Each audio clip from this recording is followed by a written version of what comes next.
First of all, thank you very much for coming. I'm thrilled that you're all here. Hello, in there as well. It's kind of an awkward one because you're there and there.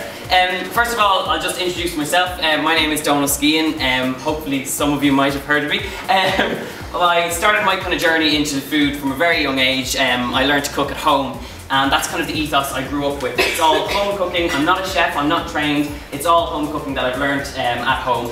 And my parents run a fruit and vegetable distribution company called Fresh Cut Food Services in Finglas. And I kind of grew up with a really good ethos of having kind of fresh fruit and vegetables and produce in the house. So that would have been initially how I kind of got involved in cooking. My aunt is a food stylist, and that's how I kind of got involved in the food photography. And I do all the food photography for my website, my books, and any newspapers. A lovely lady from the Irish Independent is here, and I write regularly for the Irish Independent as well. So in the journey of how it's all kind of happened, I started writing a food blog in 2007 called the Good Mood Food Blog. 6 months into writing that, I got approached to write my very first cookbook, Good Mood Food, with Mercier Press, a lovely small Irish publishing house, which was really nice to start with.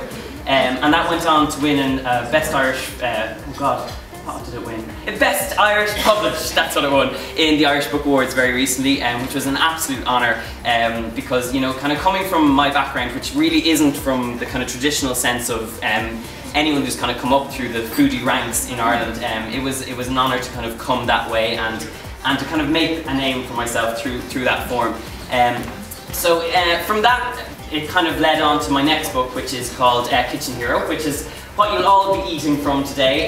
Eli, we were here a few weeks ago, wasn't it? Yes, 2 weeks ago, and we did a fantastic tasting menu. I had a big lunch beforehand, but then proceeded to sit down for a 9-course tasting menu. My God, I was stuffed at the end of it, but it was thoroughly enjoyable. So I can honestly say everything on the menu is absolutely delicious. I don't know what you're interested in yourself, but there's lots to choose from. I'll go back to that. From the book that's out at the moment, which is on sale tonight, plug, you can get it at the desk there. But it's basically my kind of ethos, as I said, is home cooking. You know, it's easy home cooking that anyone can try. You know, it's not complicated, it's not chefy stuff, it's something that everyone can give a go. And I think the importance really is to kind of get people into the kitchen. People shouldn't be intimidated when it comes to cooking in the kitchen, you know, and recipes should be accessible using store-covered ingredients that anyone can get their hands on. So hopefully that's what I've achieved in writing the recipes for Kitchen Hero. It really is something that anyone can try. And the cookbook has now led on to a TV series with RT, which I am incredibly excited and extremely nervous about. It goes out on May 16th on RT1. 8:30, yes, I've got that right, I keep trying to remember it. 8:30, May 16th on RT1. It's a 13-part series with 6 parts going out this summer, and then the rest of it going out in September. So it's basically, I think it's going to be a lot different to what you might have seen on Irish series before. It's a little bit similar to maybe some of early Jamie Oliver's series, where, you know, he was out and about with friends and stuff like that. And I think in a sense it's that kind of accessibility that will hopefully allow people to kind of want to get involved with the recipes that I'm cooking. Fingers crossed that will be the case.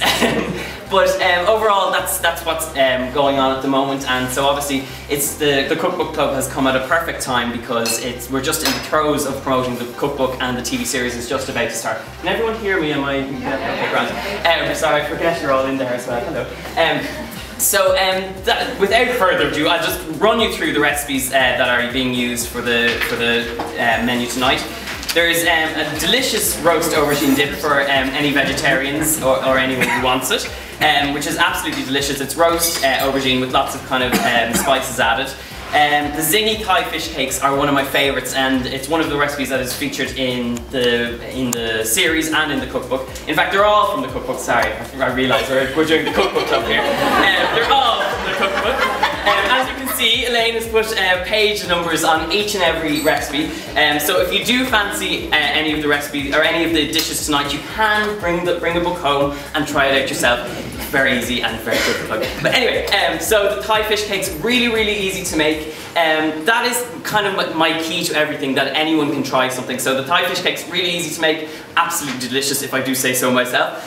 Seared beef crostini, while you might not make that at home, it's an absolutely delicious starter and perfect for a night like tonight. Going on to the mains, we've got a Cajun spatchcock chicken. Now, if you make this at home, you tend to look a bit like Hannibal Lecter because there is pulling of skin and there's breaking of backbones and all sorts of stuff. But don't think about that when you're eating it because it's absolutely delicious. Really nice spices in there. When I grew up, mackerel was the fish that I was taught to catch. And although my granddad probably never had chili, garlic and lemon mackerel in his entire life, I absolutely love it, and it's a wonderful addition here. It goes really nicely. The mini caramelised onion and goat's cheese tarts I tried at the tasting menu, and I've obviously cooked before, but absolutely delicious and a really nice one for the vegetarians. Now, I do have a sweet tooth, so desserts are my favourite part of everything. The apple and blackberry pie, really nice. It's a really comforting dish. I mean, if anyone cooks at home or has grandparents who cooks at home, I'm sure you've got an apple and blackberry pie at some stage in your life. A really nice one. The shortbread with vanilla, sugar, strawberries. Beautiful, and as you well know, I'm sure at this stage that strawberries are just about to come into season. Probably already there's Irish strawberries in the shops. Beautiful as well. Shortbread is nice and crumbly, very nice. And the be-all and end-all of desserts, which is my absolute favourite one, and very easy to make if you like to get the recipe in the cookbook. The blueberry and white chocolate cheesecake. Sorry, I have to plug, you know, you gotta do a bit of plugging. But the blueberry and white chocolate cheesecake is absolutely delicious. I will warn you, it is heavy. There is white chocolate, cream cheese and mascarpone, but if you can stomach that, go for it, because it is my favourite. Absolutely delicious. The side dish. Oh right, the side dishes, there's really nice sweet and spicy carrot, cabbage and bean sprout salad, really tangy kind of Asian flavours. The cheesy cauliflower bake, really heavy, so you've got the contrast of the two. And then the whole grain mustard potatoes are absolutely delicious. I can vouch for all of them. I hope you enjoy the night. A huge thank you to Elaine for organising this whole event and for all of us being here. A huge thank you to HarperCollins for publishing the cookbook. A huge thank you to Brian Walsh and RT and David Hare for producing the TV series, which you can, if you feel like it, throughout the night. They are showing it down in the corner. I will not be going to look at it because it's just cringeworthy for me. So I'll let you at it. I'll be there. There's cookbooks. If you'd like me to sign anything, if you'd like me not to sign anything, whatever you want yourself, I'll be on hand if you want a cookbook. But all in all, I just hope you enjoy the night, and thank you so much for coming.